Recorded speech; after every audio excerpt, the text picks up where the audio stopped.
Maximum Chandrababu Naidu వస్తే మనకి skill development మన రాష్ట్రంలో మనకి ప్లేస్మెంట్ 99% వచ్చే అవకాశం. జగన్ అన్న వస్తే ఇప్పుడు మేము రోడ్లో మా సీనియర్స్ కూడా ఎలా తిరుగుతుంటారో మేము కూడా అలాగే తిరిగే అవకాశాలు కూడా మాకు ఉండొచ్చు. వాటికి మేము ఐటీఐ కూడా చేస్తాం. స్కిల్ డెవలప్మెంట్ ఎంత బేగా వస్తే మళ్ళీ చంద్రబాబు అన్న ఎంత బేగా వస్తే మాకు వచ్చే అవకాశాలు కూడా ఉన్నాయి. స్కిల్ డెవలప్మెంట్కి జగన్ అన్న వస్తే మాత్రం మరి వచ్చే అవకాశాలు కూడా ఉండవు.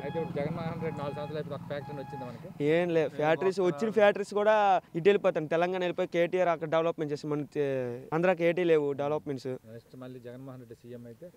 వస్తే మరి అదే మీనింగ్ అందరికి తెలిసిందని మరి వచ్చే అవకాశాలు కూడా ఉండేవాళ్ళే. అడుక్కోవడం మనకి పక్కగా ఈదులు పడ్డం. ఇప్పుడు ఇసుకరావు ఫస్ట్ అలా ఇసుక ర్యాంప్ ఎలా తిప్పాడో ఉద్యోగులు మా కుర్రాలు కూడా అలాగే తిప్పుతాడు. తీయలేదు. నెక్స్ట్ అలాగే మా చంద్రబాబు నాయుడు గారు ఉన్నప్పుడు కొన్ని జాబులను తీశారు. ఇప్పుడు అలాగే జగన్మోహన్ రెడ్డి వచ్చిన ఇప్పుడున్న పరిపాలనలో జాబులు కూడా ఎవరు తీయలేదు. నెక్స్ట్ ఇప్పుడు ఉన్న జాబులు ఉన్న వాళ్ళకి కూడా 2 సంవత్సరాలు కూడా పెంచేశారు. నెక్స్ట్ ఇప్పుడు జాబులు కూడా రాకుండా మీరు స్కిల్ డెవలప్మెంట్ కోసం కూడా జాబులు ఇప్పుడు మేము ట్రైనింగ్ అవ్వాలంటే ట్రైనింగ్ అవుతుంది కాబట్టి నెక్స్ట్ మా కంపెనీస్కి నెక్స్ట్ బయటికి వెళ్ళాలన్నా మనకి జాబులు అప్రెంటిస్ కూడా తీయట్లేదు. నెక్స్ట్ అలాగే మాకు చంద్రబాబు గారు సీఎం అవ్వాలని కోరుకుంటున్నాం. ఏం రాలేదు ఉన్న కూడా రాలేదు. నెక్స్ట్ అలాగే అయితే ఇప్పుడు నువ్వు ట్రైనింగ్ అయిపోయిన తర్వాత మన ఆంధ్ర రాష్ట్ర ఉద్యోగ అవకాశాలు ఉన్నాయి అనుకుంటారు మీరు? ఉద్యోగ అవకాశాలు అయితే లేవండి. ఇప్పుడు ఒకవేళ నెక్స్ట్ ఒకవేళ ఆత్మహత్యలు కూడా చేసుకోవడం ఉద్యోగాలు రాకపోతే ఇప్పుడు అలాగే జగన్మోహన్ రెడ్డి ఉద్యోగాలు తీయట్లేదు. దానికోసం ఆత్మహత్యలు కూడా చేసుకుంటున్నారు, చాలా మంది చేసుకుంటున్నారు. నెక్స్ట్ చంద్రబాబు సీఎం అవుతే మంచిది. నెక్స్ట్ ఐటీఐ రిలీఫ్ అయిపోయిన తర్వాత నా ఉద్యోగం పరిస్థితి ఏంటి? తర్వాత జగన్మోహన్ ఉంటే నాకు ఉద్యోగం రాదు, చంద్రబాబు నాయుడు సీఎం అయితే నాకు ఉద్యోగం వస్తుంది. నిరుద్యోగ ఇది జాబ్ క్యాలెండర్ వేయడం లేదు, ఇంకా పథకాలు కూడా సరిగ్గా ఇవ్వడం లేదు.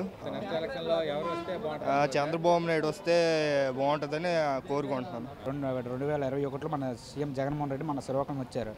వాళ్ళు మన శ్రీకాకుళంతో ఆమదల వలస రోడ్లు బాగా చేస్తారన్నారు. వాళ్ళ డబ్బులు కూడా వేసేశారు, కానీ ఇప్పటి వరకు రోడ్లు కూడా వేయలేదు. మొత్తం ఎక్కడ పడితే అక్కడే గొంతులు ఉన్నాయి. చాలా యాక్సిడెంట్లు కూడా అవుతున్నాయి. అలాగే అలాగే కొన్ని పల్లెటూర్లు కూడా చాలా మంది మనైతే ఇప్పుడు ఆమదలస శ్రీకాకుళం ఎలా ఉంటుందో తెలుస్తుంది. బయట వాళ్ళు వాళ్ళ మీద ప్రయాణిస్తారు, వాళ్ళకు కూడా యాక్సిడెంట్లు అవుతున్నాయి. రోడ్లు వేస్తారని అనుకోవట్లేదు. ఇప్పుడు చంద్రబాబు నాయుడు సీఎంగా వస్తే బాగుంటుందని, పల్లెటూరు బాగుంటుందని అలాగే కోరుకుంటున్నాను. హ్యాపీ మనకి మంచి కరోనా టైంలో ఇసుక కూడా ఆపేశాడు విజయవాడలో.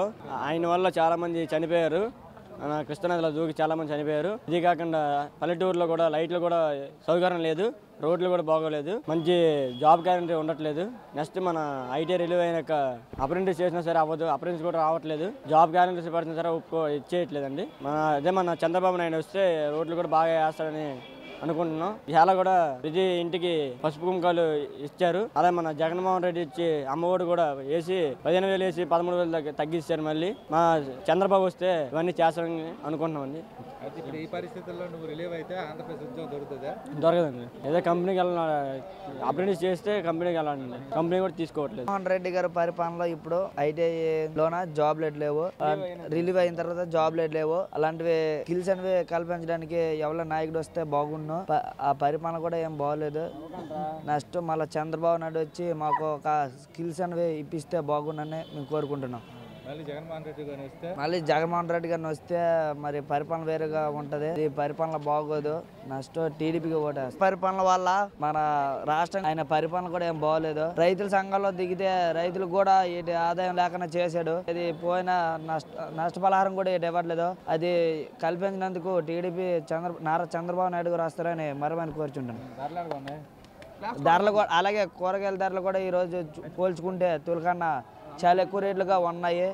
అలాగని ధరలు కూడా తగ్గించడానికి ఆ నాయకుడు వస్తాడని మరి కోరుచుంటాను. అలాగే రోడ్లు కాలువలు కూడా పరిస్థితి వేరేగా ఉంది.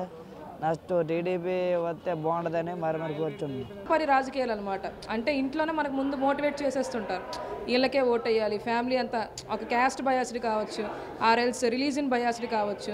సో వీళ్ళకే ఓట్ వేయాలి అని మాకు ఎలాగ అంటే మా జనరేషన్కి మోటివేట్ చేస్తారు. సో దానివల్ల మేమేం చేస్తాము, ఒకడు మంచి చేసినా సరే మంచివాడిని చూడకుండా ఇంట్లో చెప్పిన మోటివేషన్ అంటే బ్రెయిన్ వాష్ చేశారు కాబట్టి మేము వీళ్ళకి ఓటేయాల్సి వస్తుంది అనమాట.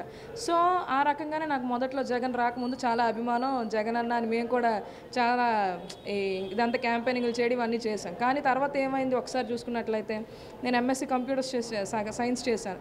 మనం ఇప్పుడు చూసుకున్నట్లయితే హైదరాబాద్లో ఉన్న ఒక్క కంపెనీ కూడా మనకి విశాఖపట్నంలో చూసుకుంటే కనీసం ఒక కంపెనీ లేదు. ఒకవేళ వస్తామన్నా రానిచ్చే స్థితిలో వెళ్ళలేరు. నెక్స్ట్ చూసుకున్నట్లయితే లూలు మాల్ ఇప్పుడు మనకు హైదరాబాద్లోనే అతి పెద్ద మాల్, అది ఫస్ట్ మనకు కట్టాల్సింది విశాఖపట్నంలో. కానీ మళ్ళీ వీళ్ళు ఇచ్చిన భూములు తీసుకోవడం వల్ల అక్కడ మనకి క్యాన్సిల్ అయిపోయింది. సో దానివల్ల చాలామంది వరకు ఉద్యోగ అవకాశాలు కల్పించవచ్చు, కానీ ఉద్యోగ అవకాశాలు లేకుండా అయిపోయి ఇప్పుడు నాలాంటి వాళ్ళని తీసుకోండి. ఇప్పుడు ఎంఎస్సీ కంప్యూటర్ సైన్స్ చేశాను నేను, చేసినా సరే ఒక సాఫ్ట్వేర్ కంపెనీ దగ్గర లేక ఉద్యోగ స్థితి బాగాలేక ఇలా అంటే కాలేజీలో చిన్న కాలేజీలో చేసుకోవాల్సి వస్తుంది. సో దానివల్ల మేము ఎలాగా డిప్రెస్ అవుతున్నాము. ఎంత చదివినా సరే మాకు సోర్స్ లేదనమాట.